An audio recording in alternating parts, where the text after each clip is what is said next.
उन सभी लोगों को अपना झारखंडी जोहार पेश करता हूं, नमस्कार करता हूं, आदाब करता हूं, सलाम करता हूं। मेरे साथियों, आप सब जानते हैं कि झारखंड की सियासत में झारखंड के साधारण नौजवानों ने, जो बिल्कुल साधारण घरों से संबंध रखते हैं, और ऐसे लड़के जिनकी कोई सियासी पृष्ठभूमि नहीं है, जिनकी कोई सियासी विरासत नहीं है, जिनकी कोई राजनीतिक विरासत नहीं है, जिनका कोई पॉलिटिकल इतिहास नहीं है, उन लड़कों ने जो पढ़ाई लिखाई कर रहे थे, जो झारखंड में झारखंड के मुद्दों पर विचार विमर्श कर रहे थे, उन लड़कों ने झारखंड के सड़कों पर खड़े होकर के झारखंड के सियासी हुक्मरानों को एक चुनौती पेश किया है और कहा है कि सिर्फ पैसे और पूंजी की बुनियाद पर सियासत नहीं हो सकती है, सियासत विचारों की बुनियाद पर हो सकती है और जनसैलाब को लाया जा सकता है। ये साबित करके झारखंड के नौजवानों ने दिखाया है मेरे साथियों। और इस पूरी लड़ाई में, ये पूरी जो लड़ाई आप सबने देखा, शुरुआत में हम लोगों पर ये एक आरोप लगा था। आज मैं आपसे लगभग 40-45 मिनट बातचीत करूंगा, संवाद करूंगा। मैं चाहता हूं कि ये बात मगनपुर के इलाके में जाए, गोला के इलाके में जाए कि आया था संजय बाबू, संजय मेहता आए थे, बरही से चल करके लोकसभा के प्रत्याशी हैं जेबी केसेस के तरफ से, और पूरी जो हमारी टोली है, वो पूरी टोली झारखंड के अंदर क्या कर रही है, इस पहलू को समझने की जरूरत है। सबसे पहला पहलू समझने की जरूरत है कि आज की तारीख में अगर किसी बिंदु पर लड़ना है और किसी बिंदु पर सबसे ज्यादा ध्यान केंद्रित करने की जरूरत है, तो इस बात पर ध्यान केंद्रित करने की जरूरत है कि इस पूरे मुल्क के आबो हवा को खराब कर दिया गया है। हम पहले आपके मुहर्रम में लाठी भांजने आते थे, आप हमारे रामनवमी में लाठी भांजने आते थे। भाईचारे की इस माहौल को इस मुल्क के अंदर खराब किया गया है और हमारी लड़ाई भी इसके खिलाफ है कि भाईचारे को बचाएंगे। इस बात के लिए हम लोग इस लड़ाई को लड़ रहे हैं। और देखिए, इस पूरे कायनात के अंदर, इस पूरे जमहूरियत के अंदर जब भी कभी जुल्म और शोषण हुआ, पूरे दुनिया का इतिहास पढ़िए, पूरे देश का इतिहास पढ़ते हैं तो कहते हैं कि जितना सुभाष चंद्र बोस लड़े उतना अशफाक उल्लाह खां भी लड़े। झारखंड का इतिहास पढ़ते हैं तो जितना बिरसा मुंडा लड़े उतना शेख भिखारी भी लड़े, जितना सिद्धू कान्हू लड़े तो उतना नादिर अली भी लड़े। इसीलिए अपने इतिहास से प्रेरणा लेकर के आज संजय लड़ रहा है तो सानिया परवीन भी लड़ रही है, रिजवान भी लड़ रहा है, फरजान भी लड़ रहा है, अनवर भी लड़ रहा है, शराफत भी लड़ रहा है, आजाद भी लड़ रहा है, हमारे समीर अयूबी भाई भी लड़ रहे हैं। मैं ये उदाहरण इसलिए दे रहा हूं कि हमारी पूरी विरासत, पूरी संस्कृति साझी तौर पर चलती रही है। हम लोगों ने हमेशा से अपने अस्तित्व को बचाने के लिए साथ साथ लड़ाई लड़ी है। इस पूरे इतिहास के कालखंड में पन्नों को पलटिएगा तो ये आपको दिखाई पड़ेगा कि हमारी पूरी लड़ाई साथ साथ लड़ने की रही है। और आज की तारीख में अगर झारखंड की धरती पर शोषण और जुल्म हो रहा है तो चाहे वो अकलियत हो, चाहे वो हमारे एसटी समाज के लोग हो, चाहे वो ओबीसी समाज के लोग हो, चाहे वो एससी समाज के लोग हो, चाहे हमारे मुसलमान भाई हो, हम सबको साथ मिलकर के झारखंड के सियासी हकूक के लिए लड़ना होगा। इस बात का ऐलान मैं मगनपुर की धरती से करना चाहता हूं। पानी, मैं ये बात इसलिए कह रहा हूं मेरे साथियों कि देखिए, राजनीति के केंद्र में हमेशा से, मैं बहुत बेबाक तरीके से इस बात को कहना चाहता हूं कि राजनीति के केंद्र में हमेशा से विकास होना चाहिए, हमेशा से शिक्षा होना चाहिए, हमेशा से रोजगार होना चाहिए। राजनीति के केंद्र में डेवलपमेंट कैसे होगा, ऐसे विषय होने चाहिए। आज की तारीख में पूरी तरीके से हमारी राजनीतिक चेतना को, राजनीतिक सोच को, हमारे सियासी शऊर को एक तरीके से कुंद कर दिया गया और पूरी लड़ाई को कहीं ना कहीं सिर्फ और सिर्फ धर्म पर शिफ्ट कर दिया गया। ये लड़ाई हमारी इस बात की है कि हमारे भाई, मैं अगर हिंदू हूं तो मंदिर में जाकर मैं पूजा करूंगा, हमारे कोई भाई मुसलमान है वो अपने मस्जिद में जाकर के इबादत करेंगे, कोई क्रिश्चियन है वो अपने जाकर के चर्च में इबादत करेगा, कोई हमारे पंजाबी भाई है गुरुद्वारा में जाकर के अपनी प्रार्थना करेंगे। लेकिन सिर्फ इस बुनियाद पर कि किसी को किससे लड़ा दिया जाए, कैसे नफरत का बीज बोया जाए, कैसे लोगों को आपस में लड़ाया जाए। इससे देश की सियासत नहीं संभल सकती है, इससे झारखंड की सियासत नहीं संभल सकती है। और आज की तारीख में अगर सबसे ज्यादा जरूरत है तो ऐसी ताकतों को परास्त करने की जरूरत है, ऐसे नफरती ताकतों को परास्त करने की जरूरत है जो समाज के अंदर नफरत घोल रहे हैं। और हमारी लड़ाई इसी के खिलाफ है। आज आप लोगों को आश्चर्य होगा कि हम जैसे साधारण नौजवान जब लड़ने निकले तो मैंने देखा अपना वीडियो, हमारे भाई फरजान भाई को जब जेल में डाला जा रहा था, हमने वीडियो देखा कि रात के 3 बजे पुलिस आई।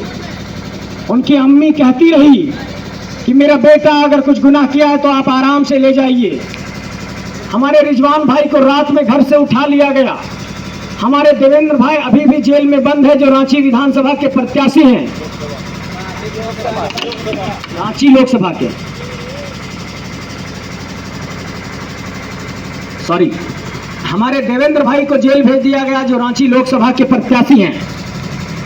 आप सोचिए कि इस पूरे 3 साल के दौरान हम लोगों का गुनाह सिर्फ इतना है कि हम लोगों ने चिल्ला चिल्ला कर झारखंड में कहा कि झारखंड की नौकरी झारखंडियों के लिए होनी चाहिए, झारखंड की स्थानीय नीति बननी चाहिए, झारखंड की नियोजन नीति बननी चाहिए, झारखंड के कंपनियों में जो यहाँ पर नौकरी का अधिकार है वो झारखंडियों को मिलना चाहिए, रोजगार का जो सवाल है वो झारखंडियों को मिलना चाहिए, और झारखंड के 81 सीटों पर स्थानीय विधायक चाहिए, 14 सीटों पर 14 सांसद झारखंडी माटी का चाहिए। ये हमारा गुनाह था।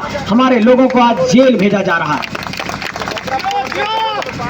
हम ये बात आप सबसे कहना चाहते हैं कि हम लोगों ने जिस इनकलाब की आवाज को झारखंड के अंदर बुलंद किया, ये इनकलाब की आवाज पूरे देश तक गई है। और आज की तारीख में आपने देखा होगा कि आजादी के बाद पहली बार चतरा में एक स्थानीय प्रत्याशी को टिकट दिया गया। हमारी पहली जीत इसी बुनियाद पर हो गई कि खतियान के मुद्दे पर अब प्रधानमंत्री और गृह मंत्री भी बैठक कर रहे हैं और इस बात पर चिंतन कर रहे हैं कि झारखंड के नौजवान आंदोलन छेड़ दिए हैं। अब झारखंड की माटी के लोगों को अगर टिकट नहीं दिए तो हमें मुश्किल हो सकती है। और राष्ट्रीय राजनीतिक दलों पर यह चिंता का विषय आज खड़ा हुआ है कि आज जब नॉमिनेशन करने गया संजय तो 50,000 की भीड़ हजारीबाग में आ गई। हमारा नॉमिनेशन करने गए हमारे भाई टाइगर जयराम तो लगभग 2-3 लाख की भीड़ बोकारो में आ गई। ये भीड़ कोई पैसे से लाई हुई भीड़ नहीं थी, ये झारखंड को बचाने के लिए आई हुई भीड़ थी। और उसके बाद हमारे सभी लोगों पर केस मुकदमे दर्ज करके हम लोगों को जेल भेजने की कोशिश की गई। मैं इस बात की मजम्मत करता हूं कि अगर आप कानून को बराबर का दर्जा देते हैं और कार्रवाई सब पर बराबर करते हैं तो हमें यह स्वीकार है। लेकिन झारखंड के अंदर कई ऐसे प्रत्याशी हैं जिस पर 52 केस, 63 केस, 100 केस, 50 केस पहले से दर्ज है। उन लोगों को आप जेल में नहीं डालते हैं, लेकिन जेबी केसेस के साथी जब चुनाव लड़ने आते हैं तो उसको आप जेल में डालते हैं। इस बात पर मैं एक तरीके से निंदा प्रकट करता हूं और इस बात का ऐलान करना चाहता हूं कि आप भेज सकते हैं जेल हमारे रिजवान को, फरजान को, हमारे रवानी भाई को, हमारे देवेंद्र भाई को, लेकिन जो विचार झारखंड के गली गली में फैल गया है उसको आप किसी जेल में नहीं कैद कर सकते हैं। इस बात का मैं ऐलान करना चाहता हूं।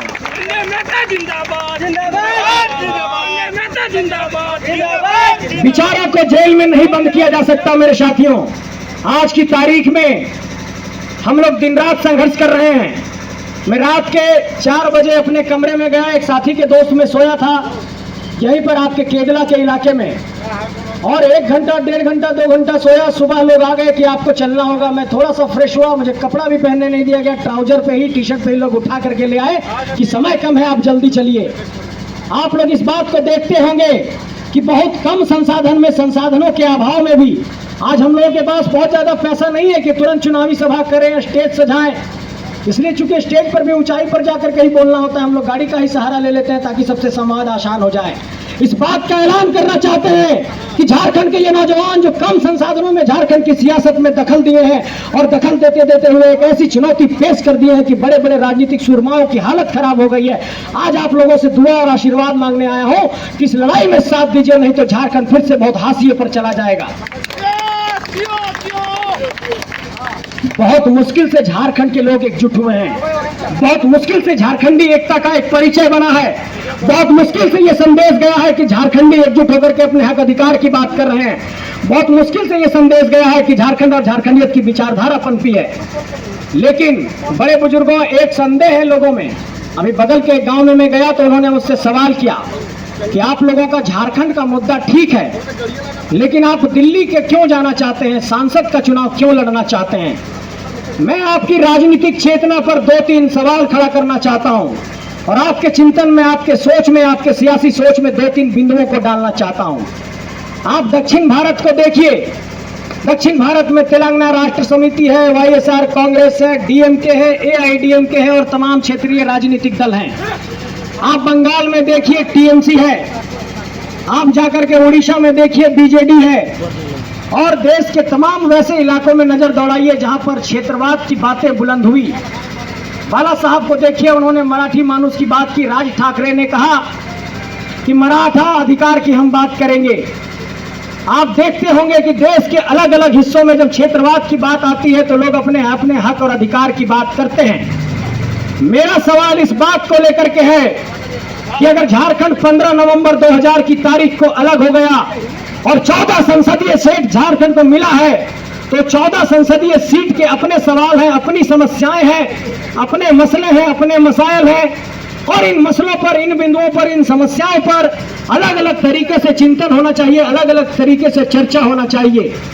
लेकिन पूरे झारखंड के अंदर इस बात पर एक सोच बना दी जाती है कि ठीक है, विधानसभा में क्षेत्रीय दलों को देखेंगे लेकिन लोकसभा में क्षेत्रीय दलों को नहीं देख सकते हैं क्योंकि देश का चुनाव है, देश में सरकार बनानी है।